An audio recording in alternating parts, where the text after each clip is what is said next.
अस्सलाम वालेकुम नाज़रीन, मैं हूं आपका मेज़बान सैयद साद शाह और आप देख रहे हैं प्रोग्राम पब्लिक पावर। अच्छा, पब्लिक पावर प्रोग्राम की अगर हम बात करें तो हमने हमेशा माफिया के अगेंस्ट बात की है, फिर वो चाहे सिलेंडर माफिया हो, टैंकर माफिया हो, पार्किंग माफिया हो। लेकिन आज मैं जिस माफिया की बात करने जा रहा हूँ वो जो है बोर्ड माफिया है, जो कि एडवर्टाइजिंग माफिया कहलाता है। अच्छा, आप लोगों ने माफिया का वर्ड तो बड़ा सुना होगा, लेकिन मैं कुछ लोगों को ये बता दूं कि बेसिकली माफिया होते कौन लोग हैं। जो भी ऐसा ग्रोह जो कि कोर्ट के ऑर्डर के अगेंस्ट काम कर रहा हो, जो कि एंटी लॉ काम कर रहा हो, लेकिन खुलेआम कर रहा हो, छुप छुपा के नहीं जुर्म कर रहा हो, खुलेआम जुर्म कर रहा हो, जैसे पार्किंग माफिया खुलेआम, सिलेंडर माफिया खुलेआम बैठा हुआ है।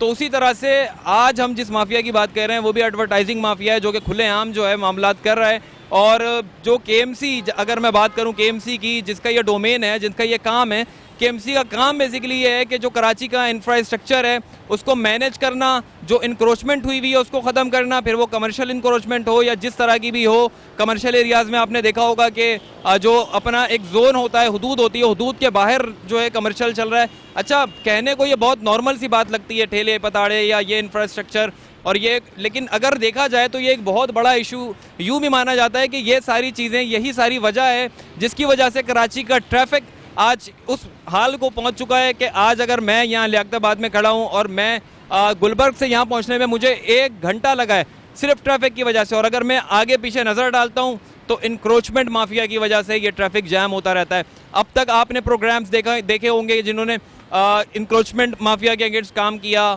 प्रोग्राम किया, आवाज़ उठाई, एंटी इंक्रोचमेंट की टीम को अपने साथ रखा। लेकिन एक माफिया बड़े आराम से काम कर रहा है, एडवर्टाइजिंग माफिया हम जिसकी बात कर रहे हैं। इस वक्त मैं पेडेस्ट्रियन ब्रिज पर मौजूद हूँ और यहाँ पे अगर मैं अपने एतराफ़ में देखूँ, मैं कैमरामैन से भी गुजारिश करूँगा कि वो दिखाएं कि अगर मैं इधर आप देखें तो ये बोर्ड लगा हुआ है।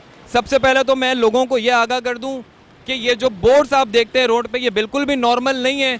ये क्योंकि सुप्रीम कोर्ट की तरफ से जो है इसके लीगली जो है इसको मना कर दिया गया था और हुक्म दिया गया था कि 15 दिन के अंदर अंदर जो एंटी इंक्रोचमेंट इदारे हैं, पुलिस है, इनके अगेंस्ट FIR काटी जाए और कराची के इंफ्रास्ट्रक्चर को सही किया जाए। लेकिन ये तो शायद अदालत के अहकामात को भी नहीं माना जा रहा।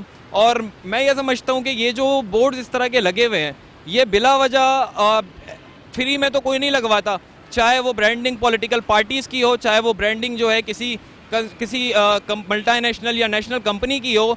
तो वो जो पैसे आ रहे हैं वो किधर जा रहे हैं? लोगों को मैं एक और चीज़ से आगाह करूं कि ये जो पेडेस्ट्रियन ब्रिजेस होते हैं ना, ये पब्लिक प्रॉपर्टी है। अच्छा, ये तो मैं बात कानूनी तौर पे कर रहा हूं। अगर मैं इसको यहाँ से इस मिसाल के तौर पे अगर मैं कानूनी नज़रिए से हट के भी बात करूँ तो ये लोगों की जान पे एक अलग ख़तरा है। अगर मैं आपको ये बोर्ड दिखाऊँ तो ये बोर्ड, अगर आप इसका वेट देखें तो ये एक अच्छा खासा एक बड़ा भारी बोर्ड है जो कि ये तारों से यहाँ पे बांधा गया है। मैं समझता हूँ कि बारिश होती है या कोई ऐसे मामलात होते हैं तो ये बोर्ड्स जो है हादसे का बायस बन सकते हैं।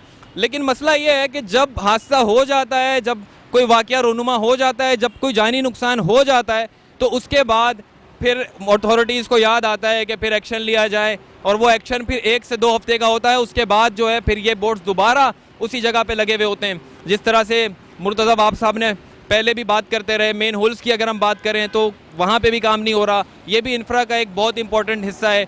अगर हम बात करें इंक्रोचमेंट की तो वहाँ पे रेजिडेंशियल एरियाज़ में सिलेंडर्स का काम, बम का काम खुलेआम चल रहा है, लेकिन उसके ऊपर भी बहुत आवाज़ उठाई गई, लेकिन वो हम बंद करवाते हैं, देन वो दोबारा से खुला होता है। और इसी तरह मैं ये समझता हूँ कि ये जो बोर्ड है हम आपको दिखा रहे हैं, हमारा मकसद आपको दिखाना है, क्योंकि अगर इदारे एक्शन ले भी लें, इनको हटा भी लें तो हम इसको अपनी जीत समझेंगे। लेकिन मुझे पता है कि कुछ टाइम के अंदर अंदर 15 से 20 दिन इनफ, या शायद 1 हफ्ता यहाँ पे फिर से बोर्ड लगे हुए होंगे। सवाल ये है कि ये जो बोर्ड्स लगे हुए हैं, ये जो नुकसान, इंसानी जानी नुकसान का ख़तरा है, अगर कोई नुकसान होता है तो ज़िम्मेदार कौन है? और जो इसके पैसे जा रहे हैं, क्योंकि ये प्रॉपर्टी है, पेडेस्ट्रियन ब्रिज जो है ये प्रॉपर्टी अवाम की है। अवाम की प्रॉपर्टी के अंदर अगर कोई इदारा पैसे चार्ज कर रहा है तो मैं समझता हूँ कि अगर अदालत ने ये हुक्मनामा जारी कर दिया है कि ये चीज़ें इल्लीगल हैं, तो मैं नहीं समझता कि यहाँ से अवाम की प्रॉपर्टी को यूज़ किया जाए और उसके पैसे लिए जाएँ। तो मेरे ख्याल से ये भी भत्ता है। बहुत सारे लोग कहते हैं कि ये पैसे KMC को जाते हैं, कुछ लोग कहते हैं कि हमारे पास NOC है। अरे उस काम का NOC कैसे हो सकता है भाई, जो काम ही इल्लीगल है? एक काम इल्लीगल है, आपकी अदालतों ने उसको कह दिया वो इल्लीगल है, उसका NOC आप लेके घूम रहे हैं, आप कह रहे हैं कि मेरे पास NOC है। नहीं मानते हम उस तरह के NOC को। अभी हम फिलहाल आपको एक पेडेस्ट्रियन ब्रिज दिखा रहे हैं, अभी हम आगे चलते हैं, इसी ब्रिज के ऊपर अभी हम आगे जाएंगे और आप देखेंगे कि यहाँ पे अभी मैंने एक बोर्ड दिखाया है, गिन के मैं आपको दिखाता हूँ।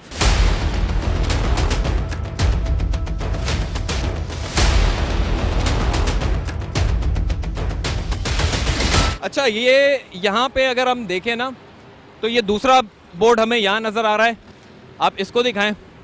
ये भी एक बड़ा बोर्ड है और बैक साइड से मुझे नहीं पता ये कौन सी कंपनी या कौन सी ब्रांड है, लेकिन ये बहरहाल एक बोर्ड लगा पड़ा हुआ है। इसकी हालत अगर आप देखें तो ये रोड पे नीचे ट्रैफिक चल रहा है।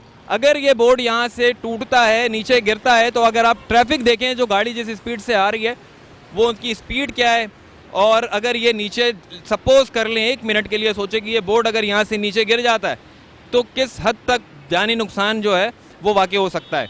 अभी यहीं पे आगे हम एक और बोर्ड आपको दिखा रहे हैं, ये देखें, ये एक पॉलिटिकल एक बड़ी नाजरीन, इस वक्त मैं मौजूद हूँ कराची के सबसे पोश इलाके तारिक रोड के अंदर। और अब तक जो हम बात कर रहे थे, इससे पहले जो मैंने बात की, और जो लोग केएमसी वाले हैं और जो भी कंसर्न अथॉरिटीज़ हैं जिनका काम इंक्रोचमेंट को रोकना है, वही जो है सहूलतकार बने हुए हैं। और जो बोर्ड्स हटाने का जिनका काम है, जो जिम्मेदारियां बोर्ड हटाने की जिनकी है, वो लगवा रहे हैं। लिहाजा अभी मैं जहाँ खड़ा हुआ हूँ, ये 4 मीनार चौरंगी है। अगर मैं आपको दिखाऊं कि अभी तक हमने जो दिखाया था, मैं बात कर रहा था कि पेडिस्ट्रेन जो है, ब्रिज जो है, वो अवाम की प्रॉपर्टी है, तो उसके ऊपर किस तरह से बोर्ड लगाए जा रहे हैं जो कि अदालत के हुक्म के भी ख़िलाफ़ हैं और जो है लॉ के भी ख़िलाफ़ हैं। अगर मैं बात करूं कि मेरे पीछे अगर बैक साइड पे आप देखें तो ये तो बाकायदा रेजिडेंशियल घर हैं, घर के ऊपर इन्होंने बोर्ड किस तरह से लगाया हुआ है, ये तो प्रॉपर रेजिडेंशियल बिल्डिंग्स हैं जो कि घर हैं। अभी तक तो मैं पेडिस्ट्रेन की बात कर रहा था, बहुत सारे लोग ये सोच रहे होंगे कि पेडिस्ट्रेन जो है वो अवाम की प्रॉपर्टी शायद है भी या नहीं है, लेकिन ये तो आपके सामने है कि क्या मामलात हैं। फिर जब बात इंफ्रास्ट्रक्चर की आती है, जब बात इदारों की आती है, तो फिर वही बात है कि इदारे नाअहल हैं।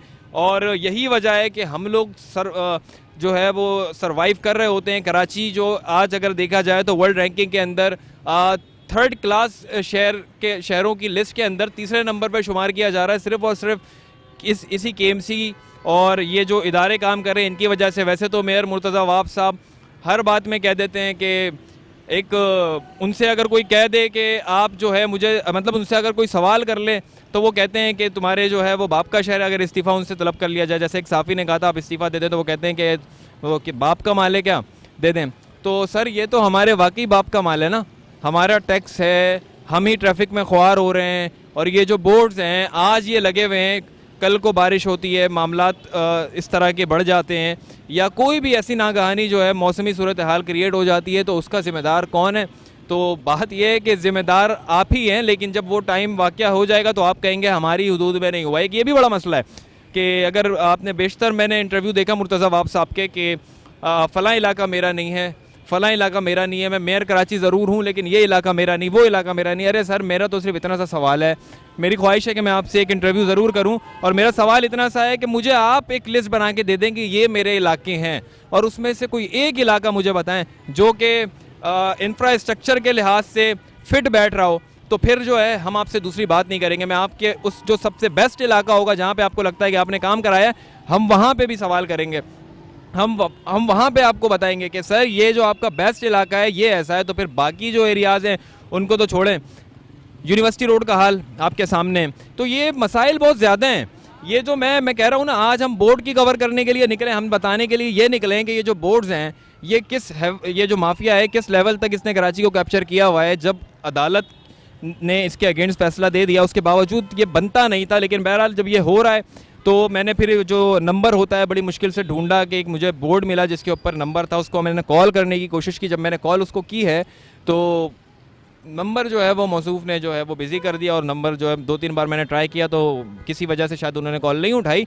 तो हम ये कॉल अगर वो उठा लेते तो आपको इस बात का भी अंदाज़ा हो जाता कि ये जो बोर्ड है ना, इनके रेट्स लाखों के होते हैं। अगर मैं इस तारिक रोड की बात करूं तो यहाँ 25-25 लाख रुपए से लेकर 50-50 लाख रुपए तक के बोर्ड हैं जो कि अवाम की प्रॉपर्टी के ऊपर लगाए जा रहे हैं, जो कि अदालत के हुक्म के अगेंस्ट लगाए जा रहे हैं, जो कि इंक्रोचमेंट कहलाती है। और एंटी इंक्रोचमेंट इदारों का काम था कि वो इसको जो है एक्शन लेते, क्योंकि अदालती काम के मुताबिक तो FIR कटनी चाहिए थी, लेकिन वो FIR तो दूर की बात है, एडवर्टाइजिंग चल रही है, एडवर्टाइजिंग कंपनीज चल रही हैं, वहाँ पे जो है नंबर्स मेंशन किए गए हैं। जब हम उन नंबर पे कॉल कर रहे हैं तो वो खैर बहरहाल इत्तफाकन मेरा रब्ता नहीं हो पाया, वरना हम उससे रब्ता करते तो आपको ज़रूर बताते कि ये जो माजरा है वो चल क्या रहा है। लेकिन हम फिर भी रब्ता करेंगे और आपसे बात एडवोकेट की भी करवाएंगे कि कानूनी हैसियत इसकी क्या है। कि शायद बहुत सारे लोग कहेंगे कि मैं ये बात कह रहा हूँ को अदालत के हुक्मनामे के हवाले से और ये वो, तो मैं लीगल प्रूफ करने के लिए अपने साथ एक एडवोकेट को भी, जो कि हाई कोर्ट के एडवोकेट हैं, उनसे भी मैंने रब्ता करने की कोशिश की है। हम उनसे भी बात करेंगे कि ये जो मैं बात कर रहा हूँ, अगर मैं गलत कर रहा हूँ तो मुझे आप बताएं।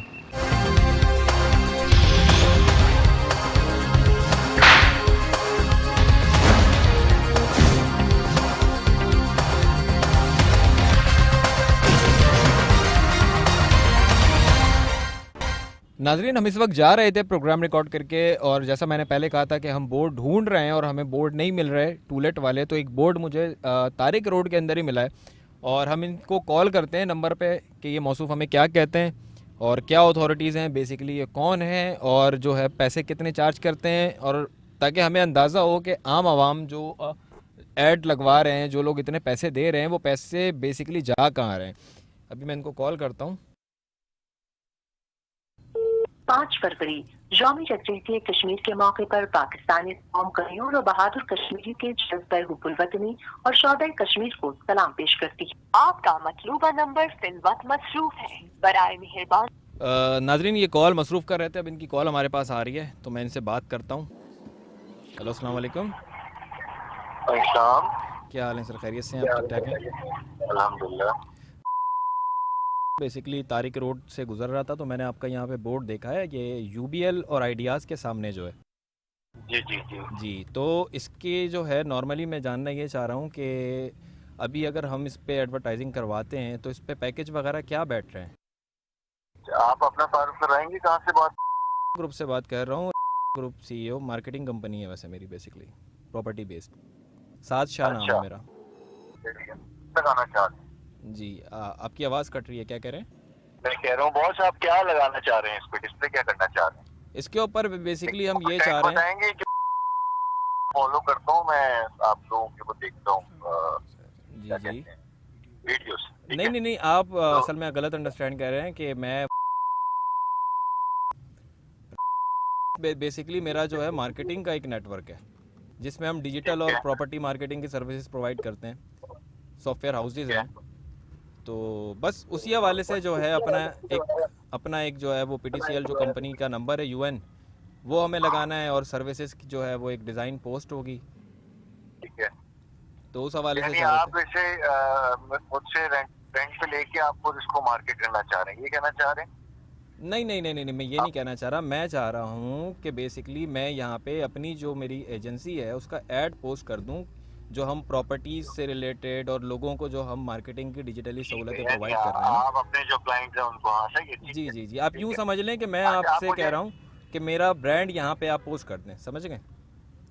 ठीक है ठीक है। अच्छा, आप मुझे ना अपना कोई ईमेल या कोई अपने व्हाट्सएप से मुझे नंबर करें, मैं आपको मैं आपको तमाम डिटेल्स प्रोवाइड कर देता हूँ। एक दो चीज़ें बस मैं क्लियर ये करना चाह रहा था सर कि ये जो बोर्ड वगैरह ये है, तो इसमें कोई अदर चार्जेस, मतलब जैसे केएमसी वगैरह के, टाउन वगैरह की कोई इन्वॉल्वेंस? कोई भी चार्जेस नहीं होंगे आपके डायरेक्ट। जो आप अगर मुझसे ये रेंट पे लेंगे तो आपको जो पेमेंट बताई जाएगी वो नेट बताई जाएगी।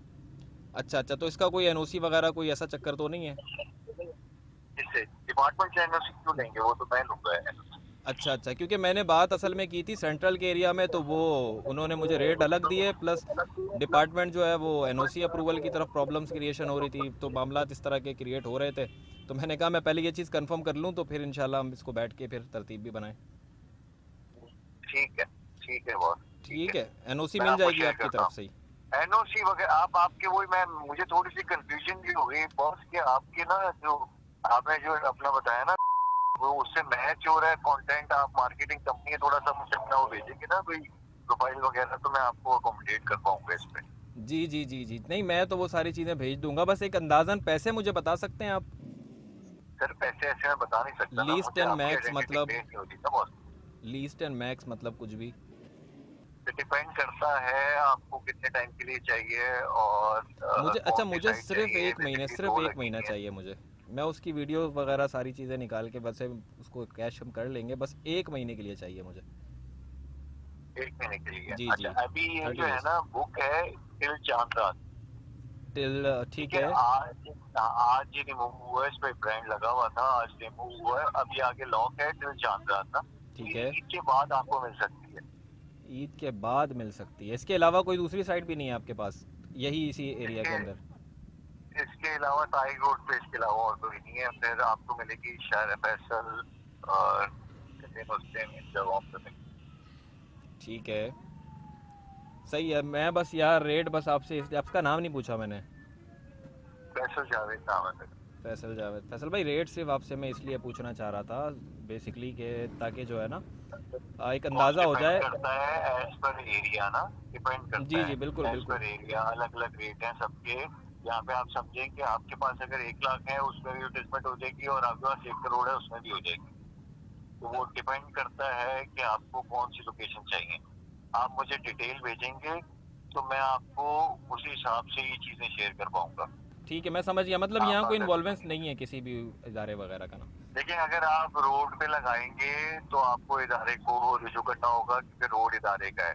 ठीक है। लेकिन ये बिल्डिंग पे लगी हुई है तो ये बिल्डिंग प्राइवेट बंदे की है, और हमने साइट प्राइवेट लगाई हुई है, तो प्राइवेट बंदा इससे ऑन करता है। ठीक ठीक है, है। पर डिपेंड करता है। आप आजकल सुन रहे होंगे कोई कंटेंट इस तरह का हम नहीं लगा सकते, इसलिए आपकी आइडेंटिटी जानना लाजमी है।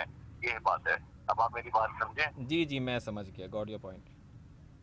ठीक है, तो आप मुझे कोई डिटेल भेजेंगे कहाँ से हैं क्या है, तो मैं कुछ आपको भेज पाऊंगा प्रेजेंटेशन में और। ठीक है ठीक है, मैं आपको तमाम चीज़ें जो है ना, आप मुझे इसी नंबर पे व्हाट्सएप पे अगर ईमेल एड्रेस प्रोवाइड कर दें तो मैं आपको मेल कर देता हूँ। मैं ठीक भेज देता हूँ। ठीक है, है, okay thank okay, you. Thank you, अल्लाह हाफ़िज़। आप नाजरीन, बहुत लंबी डिस्कशन इनसे हुई। बेसिकली ये मौसूफ़ हमें ये कह रहे हैं कि वो अगर आप अच्छा, कोई इदारे का इन्वॉल्वेंस नहीं है क्योंकि ये पब्लिक प्रॉपर्टी नहीं है, प्राइवेट प्रॉपर्टी है। तो पब्लिक प्रॉपर्टी क्या है? फेडिस्टन ब्रिजेस वो पब्लिक प्रॉपर्टी है। मतलब अगर हम किसी बिल्डिंग के ऊपर बोर्ड लगा देते हैं, सुप्रीम कोर्ट के ऑर्डर का मतलब ऑर्डर को जो है वो तोड़ते हैं, एंटी लॉ जाते हैं, तो इसका मतलब क्या है कि आगे से एडवर्टाइजिंग कंपनीज कह रही हैं कि इदारे जो हैं वो इन्वॉल्वमेंट्स यहाँ पे नहीं रखेंगे, ये प्राइवेट प्रॉपर्टी है। तो इसका मतलब ये है कि अगर मैंने ग्राउंड+4 कोई प्रॉपर्टी खड़ी कर दी है तो मैं वहाँ पे मुझे सिर्फ 1 लाख रुपए की होर्डिंग्स और बोर्ड्स के लिए जो है ना लोहे लगाने, फाउंडेशन बैठानी, और मैं महीने वहाँ से कमाता रहूँ बैठ के 10-10 लाख, 15-15, 20-20 लाख रुपए उठाता रहूँ, और रूल्स को भी मैं तोड़ता रहूँ। कोई पूछने वाला नहीं है। यहाँ पे नंबर मेंशन है, मैंने कॉल कर दी, कोई इदारा इनसे आके शायद नहीं पूछेगा। ये कह रहे हैं कि वो आपका मसला ही नहीं है, हमारा हेडेक है कि हम एनओसी वगैरह को कैसे देखते हैं। बहरहाल ये सारी चीज़ें तो एक कुछ मेरे पर्सनल जो है परसेप्शंस हैं, कुछ अवामी राय है, और बहुत सारी चीज़ें हम नोट कर रहे होते हैं क्योंकि मेरा यही जो मोटिव रहता है कि कुछ ऐसा करें, कुछ ऐसा मंजरेआम फैलाएं जो नॉर्मली लोगों को पता ना हो। कुछ मेरे इस प्रोग्राम से हो या ना हो, बेसिकली आप एजुकेट तो होंगे, आपको ये ज़रूर पता चलेगा कि ये जो आप पॉलिटिकल लोगों को इलेक्ट करवाते हैं, जो आप लेकर आते हैं इक़्तिदार के अंदर, और ये जो हमारी प्रॉपर्टीज़ के ऊपर अपने जो है पॉलिटिकल बैनर्स और पोस्टर्स लगा रहे होते हैं, या उसको किसी प्राइवेट कंपनी को बेच रहे होते हैं और उनसे पैसा उठा रहे होते हैं भत्ते की मद में, तो उन पैसे का बेसिकली इन पे कोई हक नहीं है। और अगर मैं कोर्ट ऑर्डर की बात अगर हटा भी दूं तो भी वो एक पब्लिक प्रॉपर्टी है। पब्लिक प्रॉपर्टी से मुराद ये होती है कि आवाम की प्रॉपर्टी है। ये इंफ्रास्ट्रक्चर के लिए जो भी काम कराची में किए जा रहे हैं वो आवाम के लिए किए जा रहे हैं। तो अगर नॉर्मली बात ये करूं कि वो जो इंफ्रास्ट्रक्चर है वो इन चीज़ों से डिस्टर्ब हो रहा है, अभी तो मैंने ये वाली बात भी नहीं की कि अगर वो गिर जाते हैं तो वो जो जानी नुकसान होगा उसका जिम्मेदार कौन है। तो ये जो केएमसी है, ये जो डीएमसी टाउन वगैरह, ये जो इदारे हैं, बेसिकली इनका काम ये होता है कि वो इन सारी चीज़ों को देखें और इसको ख़त्म करने के लिए इंक्रोचमेंट को, एंटी इंक्रोचमेंट को जो ख़त्म करने के लिए जो एंटी इंक्रोचमेंट की टीम है उसको जो है चाहिए कि वो काम करे और अपना काम प्रॉपर तरीके से करे, ना कि वो इनके सहूलतकार बने जो ये काम कर रहे हैं। अब ये आप देख लें, आपके सामने मेरी इनसे बात हुई है, मैंने इनको बताया कि मैं रफ्तार ग्रुप का CEO हूँ, बेसिकली मार्केटिंग फर्म है मेरी। तो इन्होंने आगे से क्या बातें की हैं वो आप देखें। और अब हम मज़ीद बात जो है अपने एडवोकेट से भी करेंगे और उनसे भी हम बात ये जानना चाहेंगे कि जो एडवोकेट हाई कोर्ट हैं वो इस चीज़ को कैसे देखते हैं, ताकि अगर 1% भी रद्दी बराबर भी आपके माइंड में थोड़ी भी ख्यालात आते हैं या किसी इदारे के या किसी भी लोग, जो लोग हमारा ये प्रोग्राम देख रहे हैं, उनको हम वाज़े कर दें और तमाम नोटिफिकेशंस को सामने रखते, कानूनी हैसियत इसकी क्या है वो सारी चीज़ें बता के, तो फिर आप लोगों को पता चलेगा कि ये जो पॉइंट मैंने उठाया है ये शायद इससे पहले किसी ने नहीं उठाया, लेकिन ये बहुत ज़रूरी था और इससे कुछ हो या ना हो आवाम को इसका पता होना बहुत ज़रूरी है। अब हम चलते हैं ब्रेक की तरफ। ब्रेक के बाद इंशाल्लाह हम एडवोकेट के साथ बैठकर इस पे बात करेंगे और देखेंगे कि कानूनी नज़रिया इस पे क्या कहता है और कानून किस कदर सख्त हिदायत दे चुका है ये जो एडवर्टाइजिंग माफिया है इनको ख़त्म करने के लिए।